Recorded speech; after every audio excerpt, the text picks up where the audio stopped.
Hello everyone and welcome back to another BCP Library video. My name is Katy and today I'm going to be showing you these activities based around ancient Egypt. So first of all we have a collar made from a paper plate and then some papyrus paper that's not real papyrus but it is made from strips of paper and you can make some old paper like this, and also a collage that you can make of ancient Egypt. But before I get into the activities I'm going to tell you a little bit about ancient Egypt and what it was like to live there.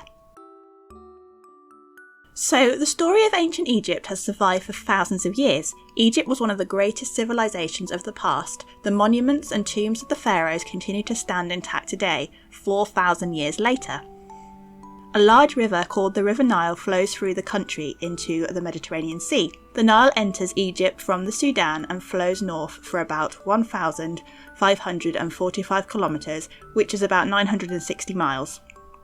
Egypt is mainly made up of hot deserts and receives little rainfall. Without the River Nile, the area would be entirely desert. All of Egypt depended on the Nile for water, food and transportation. The Nile also provided the ancient Egyptians with fertile land which helped them to grow their crops and raise their animals.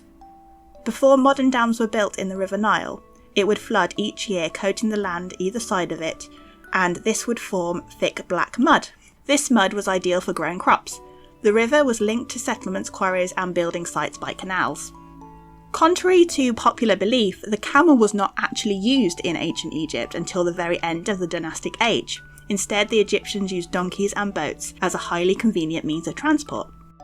Unlike other civilizations in history, in Egypt, men and women were treated equals in the eyes of the law. This meant that women could own, earn, buy, sell and inherit property, they could live unprotected by male guardians, and if widowed or divorced, they could raise their own children. You've probably heard of the mummy. The mummy has become a defining Egyptian artifact, yet mummification was an expensive and time-consuming process, reserved for the more wealthy members of society. The vast majority of Egypt's dead were buried in simple pits in the desert.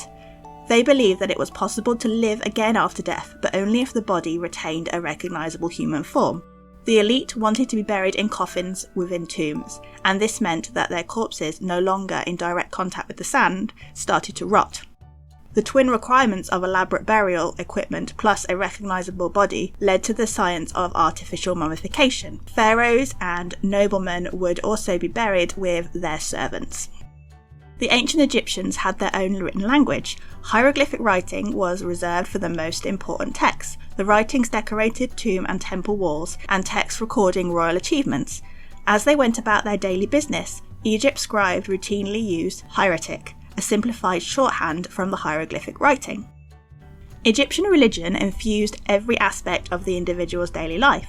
The pharaoh was considered the god on earth and an intermediary between the gods and the people.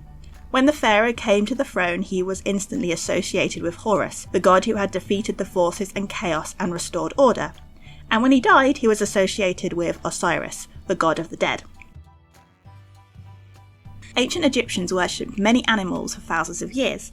Dogs were valued for their ability to protect and hunt, but cats were thought to be the most special. Egyptians believed cats were magical creatures capable of bringing good luck to the people who housed them. To honour these treasured pets, wealthy families dressed them in jewels, shaved off their eyebrows and continued to mourn until their eyebrows grew back. Art from ancient Egypt shows statues and paintings of every type of feline. Cats were so special that those who killed them, even by accident, were sentenced to death. The Egyptian diet was mainly vegetarian. The staples of Egyptian diet were bread and beer. Although wine was made from grapes as well as other fruit, it was mainly the drink of the upper classes. Beer was the most popular drink consumed at every meal of the day, as it was considered healthier to drink beer than drink water from the Nile. Workers' wages, in fact, included a ration of beer and bread. Egyptians were great at coming up with things to heal the human body. They used mouldy bread to heal wounds quickly and stop infection, and a lot of time it worked. That is because mould, we know today that mould contains penicillin, which is a good antibiotic. Papyrus paper was made by taking multiple stems from the Cyperus papyrus plant, a grass-like aquatic species with woody triangular stems that grew commonly down the banks of the Nile region in Egypt. The stem layers were extracted and sliced into thin strips. These strips are laid out into rows, topped with another layer of strip at a right angle. The layers are then dampened and pressed together into a sheet. This sheet is pressed into strips, then left out in the sun to dry, forcing the plant's sticky, glue-like sap to act as an adhesive and cementing the layers together. Finally, the dried sheets of stems is hammered together and pasted together with others to form a roll of paper ready for writing, drawing, or even painting. If you want to learn more about ancient Egypt, I have put some links in the video description that you can go to. There are websites, activities, and also some videos that you can watch where you can learn more about ancient Egypt and what life was like there. But now let's move on to some activities that we can do relating to ancient Egypt. So let's try making some papyrus-like paper. So you need some wax paper or kitchen foil, some school glue, some water, and something to tear up. I've got some packaging because I don't have any papyrus. So first of all, you just need to tear up your packing paper or whatever paper or scraps you have. And these don't have to be even strips. The more uneven, the better. And you just need to tear them up. And then you need to mix equal parts school glue to water.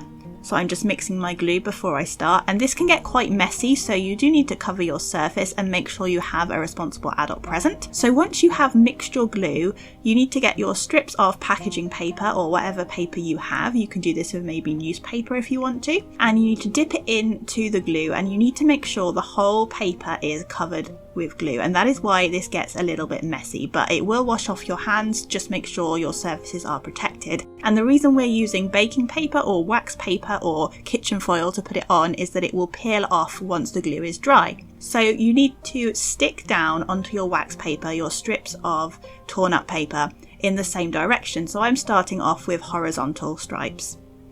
And the ancient Egyptians would do this with a papyrus, as we learned earlier. Papyrus, the type of plant, but as I don't have any, and you probably don't have any either lying around at home, you can just use torn up bits of brown paper or whatever paper you have. So once you have got all of your pieces horizontally, then you need to go over the top vertically like I'm doing here, and make sure you smooth out your paper as you go. Make sure it's all stuck down nicely, and then when it's done, you need to leave it overnight to dry. And in the morning it will look like this. The paper has dried and it has glued together. So now we need to peel it off the wax paper, and this can be quite tricky to do. I found it quite difficult, but a top tip for you is if you can't peel it off your paper, you just cut around it. It doesn't matter about the edges because we can tear the edges back later, and then you'll be able to find an opening much easier and you'll be able to peel your paper off. And this can take quite a while, so you might need to be a little bit careful, but it will peel off. And once it has peeled off, you're ready to draw on your paper. But first of all, I'm just tearing my edges again because when I cut it, it made them look a little bit too even, and I wanted my paper to look nice and old. So on my paper, I'm going to be drawing some hieroglyphic shapes, and you can find a link in the video description to some hieroglyphics so you can work out what letters are what. But I'm writing Charlie's name starting from the top left going down, because the Egyptians would write their hieroglyphics going down vertically. So these are my symbols, but you can do whatever you like on yours. You don't have to do hieroglyphics. You can just write something, draw something. It's totally up to you.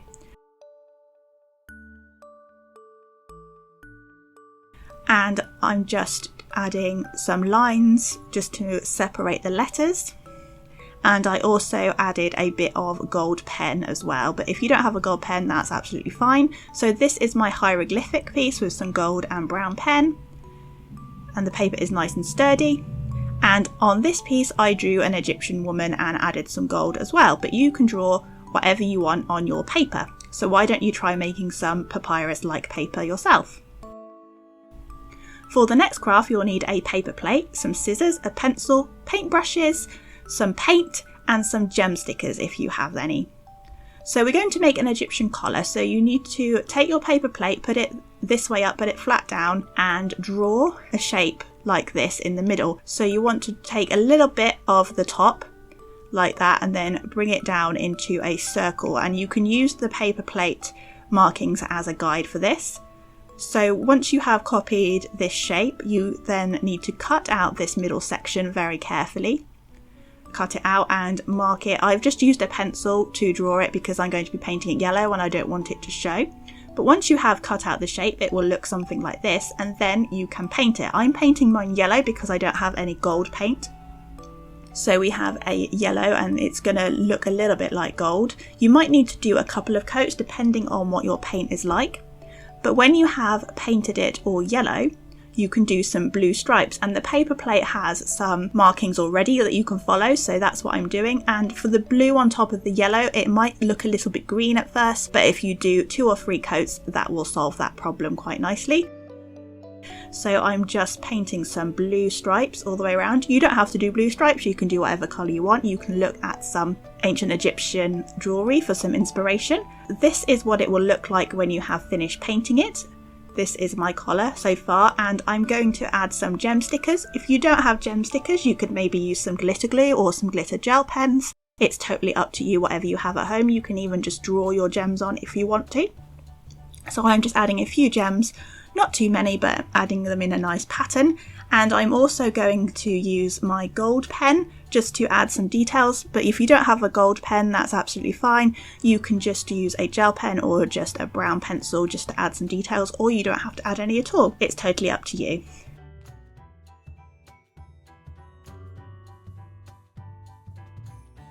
But when you have finished, you will have something that looks like this, and Charlie is wearing mine. He says that he wears it a lot better than I do, but I'm not quite sure I agree.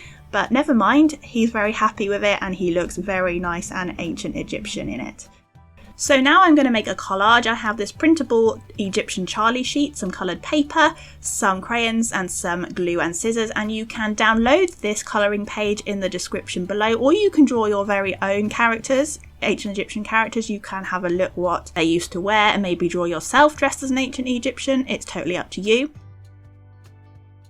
So you first of all have to draw your images that you want to stick on or colour this in, and you can print this yourself. I'm just colouring this in with my crayons, and once you have coloured it in, you need to cut them out like I've done here.